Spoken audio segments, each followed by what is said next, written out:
Bismillahirrahmanirrahim. Assalamualaikum warahmatullahi wabarakatuh. Alhamdulillahirabbil alamin waladzi arsala rasulahu bil huda wa dinil haq liyudhhirahu 'ala dini kullihi wa kafa billahi syahida. Asyhadu an la ilaha illallah wahdahu la syarikalah wa asyhadu anna Muhammadan abduhu wa rasuluh. Allahumma sholli wa sallim wa barik ala sayyidina Muhammad wa ala ali sayyidina Muhammad wa ba'du. Anak-anakku yang dirahmati Allah Subhanahu wa taala, bagaimana kabarmu di bulan suci Ramadan ini? Mudah-mudahan kamu semuanya senantiasa diberikan kesehatan Allah sehingga mampu mengerjakan puasa Ramadan tahun ini dengan penuh kekusukan dan ketumakninahan sehingga membawa dampak positif bagi semuanya. Dan mudah-mudahan kita senantiasa diberikan kesehatan oleh Allah sehingga mampu mengerjakan Ramadan tahun ini sampai akhir nanti. Allahumma amin. Baik, pada kesempatan kali ini Ustadz akan menyampaikan kembali terkait dengan kajian fikih, yaitu pembahasan kitab Safinatun Najah, yang pada kesempatan kali ini kita akan membahas terkait dengan amalan-amalan yang diharamkan bagi orang-orang yang berhadas. Jadi amalan-amalan yang tidak boleh dikerjakan oleh orang-orang yang berhadas. Kita awali dengan bacaan basmalah. Bismillahirrahmanirrahim. Dalam kitab ini dikatakan faslu fima yahrumu 'alal muhdis. Amalan-amalan yang tidak boleh dikerjakan oleh orang yang berhadas. Berhadas itu maksudnya karena beberapa sebab. Ada orang yang berhadas karena wudunya batal. Kemudian ada orang yang berhadas karena adanya najis yang menempel pada tubuhnya. Ada orang yang berhadas karena junub. Kemudian ada orang yang berhadas karena haid. Pada kesempatan kali ini yang pertama kita bahas itu adalah hadas yang disebabkan karena orang yang wudunya batal. Pada kitab ini dikatakan manit taqada wudu'u haruma alaihi arba'atun asya. Orang yang wudunya batal, maka dia diharamkan untuk melakukan 4 hal. Artinya wudunya batal itu sebagaimana yang kita terangkan pada pertemuan yang lalu Mungkin karena adanya sesuatu yang keluar dari kubul atau dubur dari saluran kencing atau saat buang air besar, mungkin wudunya batal karena hilang akal, karena tidur dalam keadaan tidak sempurna, atau mungkin wudunya batal karena bersentuhan antara pria dan wanita yang bukan muhrim, atau karena menyentuh kemaluan. Itu menyebabkan wudunya batal. Maka orang yang wudunya batal itu tidak boleh melakukan 4 hal. Apa 4 hal yang tidak boleh dilakukan bagi orang yang wudunya batal? Yang pertama adalah as-sholah. As-sholah itu maknanya adalah tidak boleh mengerjakan sholat. Jadi wudunya itu apabila batal, maka dia tidak boleh mengerjakan sholat apapun. Karena sholat itu tidak sah kecuali seseorang tadi memiliki wudu. Maka ketika wudunya batal, dia tidak boleh mengerjakan sholat apapun. Apakah itu sholat wajib ataukah itu merupakan sholat sunnah. Kemudian yang kedua adalah wat-tawaf, melakukan tawaf tatkala haji, ibadah haji. Ibadah haji itu tatkala tawaf, maka dia wajib memiliki wudu. Sehingga ketika pada waktu tawaf itu dia tidak memiliki wudu, maka dia tidak sah dalam melakukan ibadah hajinya. Sehingga karena tawaf ini merupakan rukun daripada haji, maka orang yang tawafnya tidak sah karena tidak memiliki wudhu, maka hajinya juga menjadi batal. Dia harus mengulang lagi hajinya itu. Dan yang berikutnya adalah wa masul musaf. Ya. Wa masul musaf itu maknanya adalah memegang mushaf. Memegang mushaf Al-Quran. Ya, kita perlu, anak-anakku perlu tahu dulu yang namanya mushaf itu apa. Mushaf itu adalah Al-Quran 30 juz, ya, yang tidak ada terjemahannya. Gitu. Jadi kalau Al-Quran itu tidak 30 juz, itu tidak dinamakan mushaf. Gitu. Atau Al-Quran 30 juz tetapi ada terjemahannya, itu tidak boleh disebut mushaf. Mushaf itu Al-Quran 30 juz yang tidak ada terjemahannya. Sehingga pada saat seseorang tidak memiliki wudhu, kemudian dia memegang terjemahan Al-Quran, ya boleh-boleh saja, karena terjemahan Al-Quran bukan merupakan mushaf. Gitu. Ya, ini yang perlu dipahami. Kemudian yang keempat, wajamluhu, dan membawanya. Tidak hanya memegang, tapi membawa Al-Quran dibawa, ya. Itu bagi orang yang tidak memiliki wudhu itu tidak diperkenankan, karena Al-Quran itu hanya boleh disentuh menurut pendapat Imam Syafi'i. Al-Quran itu hanya boleh dibawa bagi orang-orang yang memiliki wudhu. Nah, ini adalah merupakan amalan bagi orang-orang yang tidak memiliki wudhu, maka dia tidak boleh melakukan 4 hal tadi. Kemudian yang berikutnya adalah wa yahrumu ala junubi sitatu asya. Bagi orang-orang yang berjunub, ya, maka dia tidak boleh melakukan 6 hal gitu. Nah, junubnya ini karena apa? Ya, mungkin karena pertama melakukan jima, ya, atau hubungan suami istri, ya. Atau seseorang itu mimpi basah, ya kan? Itu kan keadaan junub. Maka saat dimana seseorang itu sedang dalam keadaan junub, ya, maka dia tidak boleh melakukan 6 hal ini. Apa 6 hal yang tidak boleh dilakukan bagi orang yang junub itu? Ya. Yang pertama di sini diterangkan, ya, as-sholah, ya, mengerjakan sholat, ya, baik itu sholatnya itu sunnah atau itu sholatnya wajib. Jadi kalau kita ini mimpi basah bagi adik-adik laki-laki, maka sebelum mengerjakan sholat dia harus mandi janabah dahulu, baru dia boleh mengerjakan sholat. Kemudian wa tawaf, ya, dan menjalankan tawaf pada waktu ibadah haji, ya, itu orang yang junub, ya, apakah karena habis jima atau mimpi basah, dia tidak boleh mengerjakan tawaf untuk mengelilingi Ka'bah itu. Kemudian wa masul mushaf, ya, kemudian memegang mushaf Al-Quran. Di orang yang junub, ya, karena jima ataupun karena mandi, karena mimpi basah, maka dia tidak boleh memegang mushaf Al-Quran. Saya ulangi lagi, mushaf Al-Quran itu adalah Al-Quran 30 juz yang tanpa terjemahan. Gitu. Jadi kalau orang junub itu memegang terjemahan Al-Quran, ya boleh-boleh saja. Yang tidak boleh itu memegang mushaf Al-Quran.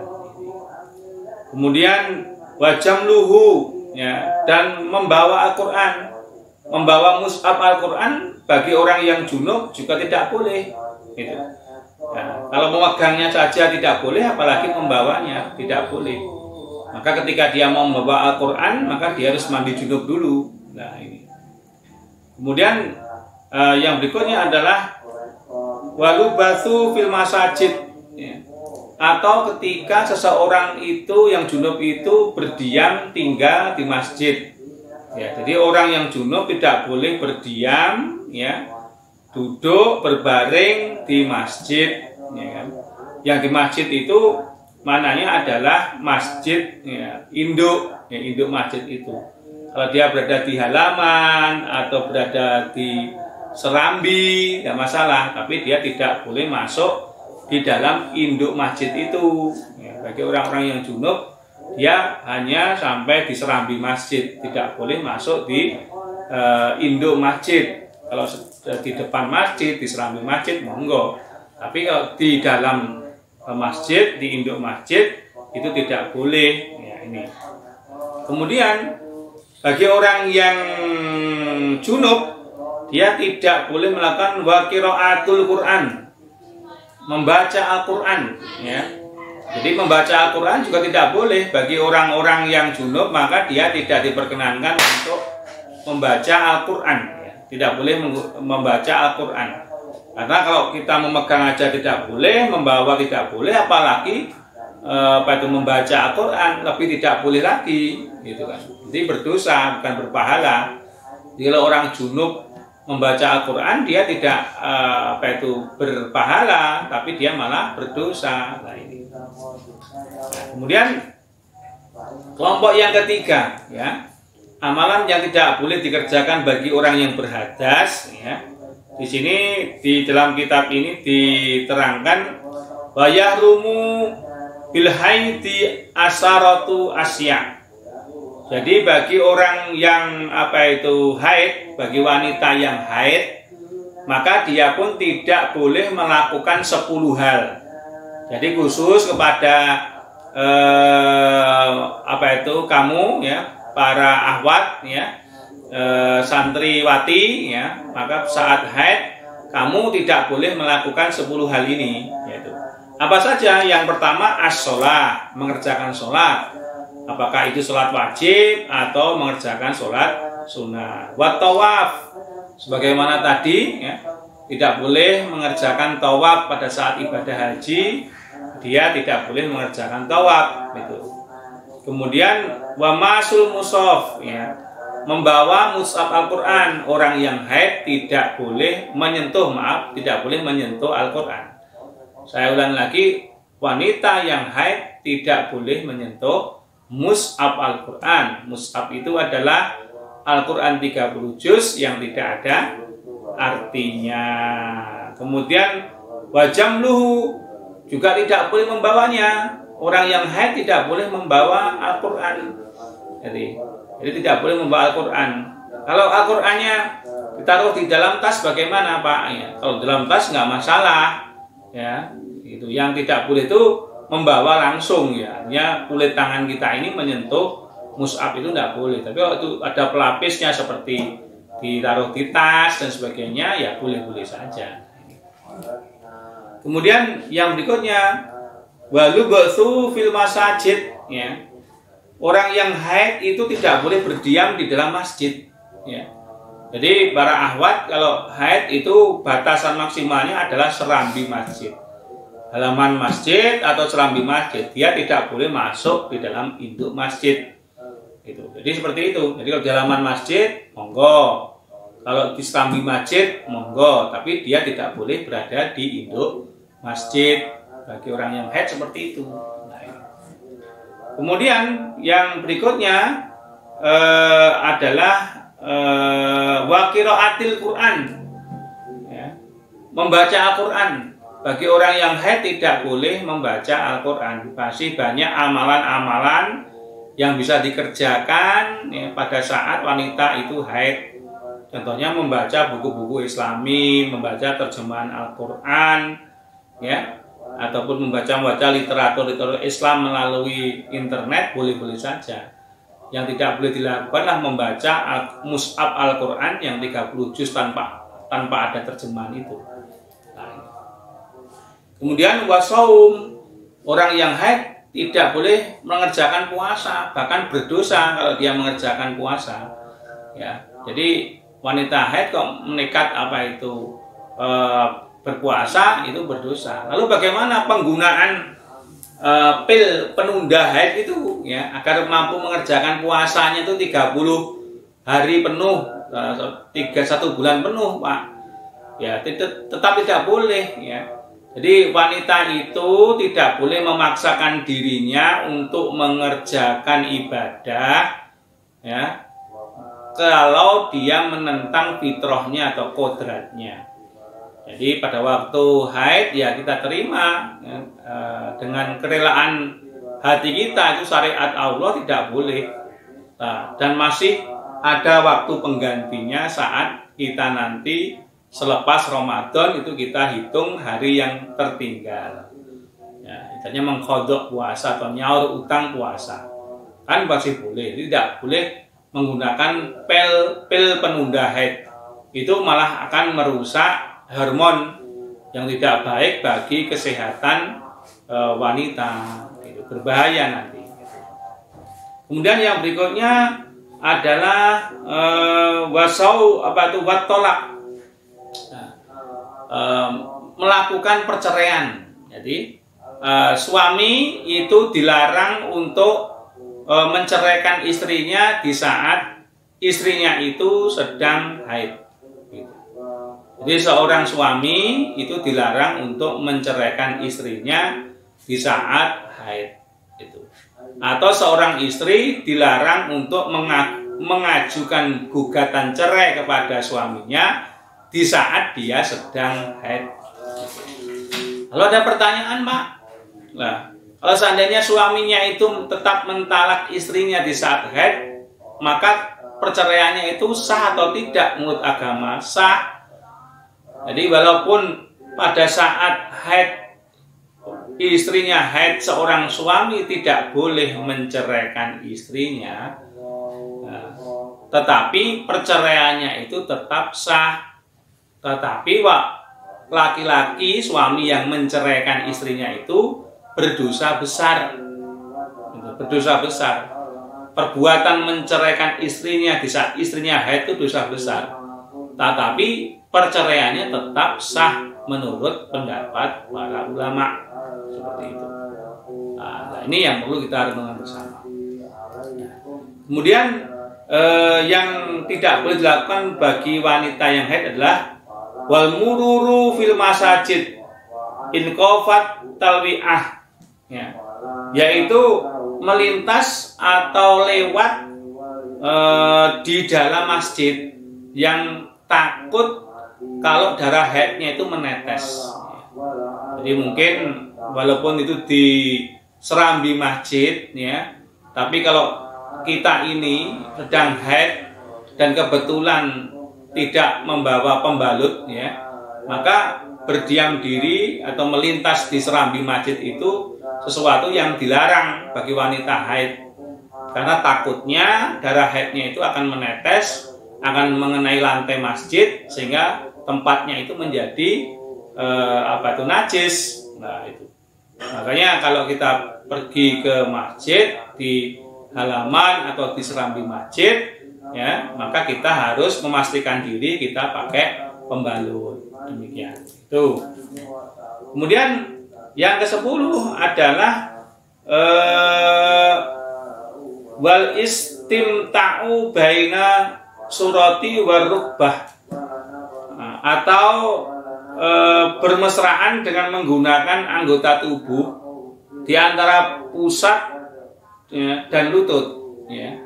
Jadi orang yang haid tidak boleh kalau sudah bersuami istri itu tidak boleh bermesraan anggota tubuh antara pusat sampai lutut, tidak boleh, gitu kan. Jadi bermesraan dengan suami istrinya itu di atas lutut, ya, itu di atas pusat itu boleh. Tapi kalau di antara pusat sampai lutut tidak boleh, gitu. Takutnya itu adalah ketika syahwat tidak bisa dikuasai, maka akan terjadi hubungan suami istri di waktu haid. Dan berhubungan suami istri di waktu haid itu hukumnya adalah termasuk dosa besar. Itulah anak-anakku sekalian terkait dengan amalan yang diharamkan bagi orang yang berhadas. Apakah itu orang yang batal wudhunya, apakah itu orang yang junub, apakah itu orang yang wanita yang sedang haid, ya. Mudah-mudahan pemahaman fikih ini bisa kita terapkan dalam keseharian kita, sehingga kita mengetahui batasan-batasan agama ini terkait dengan masalah ketika kita sedang berhadas, apa yang tidak boleh kita lakukan, sehingga selamatlah agama kita. Demikian, mudah-mudahan bermanfaat. Ada yang kurang lebihnya mohon dimaafkan. Wabillahi taufiq wal hidayah. Assalamualaikum warahmatullahi wabarakatuh.